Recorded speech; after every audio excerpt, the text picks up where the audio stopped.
où le passage de le stade à un stade, il doit être accompagné par un déclassement. Donc, concrètement, c'est qu'un document au début, فاش توصل به تيكون في الكورون لأنك كتستخدمو chaque jour.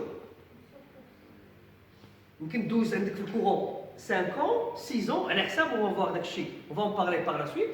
Après ça, d'accord, ما بقيتيش تخدمو بنفس الوتيره غيدوز لي زارشيف انترميديير اللي هما قلنا هما لي سال د l'archivage هما اللي شفنا لتحت في l'étude de cas tout à l'heure. Et puis فاش ما غاديش تبقاش تخدم le document en quelque sorte de manière très fréquente, il va partir ce qu'on appelle les archives définitives. D'accord. Les archives définitives aussi parfois on les appelle l'emplacement ديالهم تيتسماو les dépôts d'archives. Les dépôts d'archives.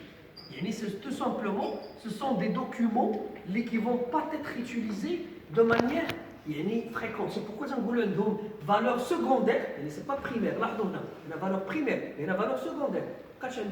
ولكن رغم أنها secondaire, il est maximal. علاش maximal?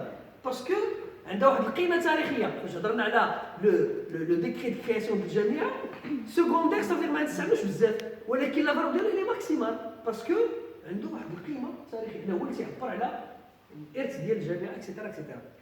دونك هادو ils sont conservés في les dépôts d'archives ولكن كما قلت لكم aussi ils peuvent être conservés en archive de mémoire. Donc ça c'est le deuxième principe de l'archivistique qui est très important et qui va être les principes qu'on vient de voir, on va les retrouver avec les outils de l'archivage, le plan de classement, le calendrier de conservation.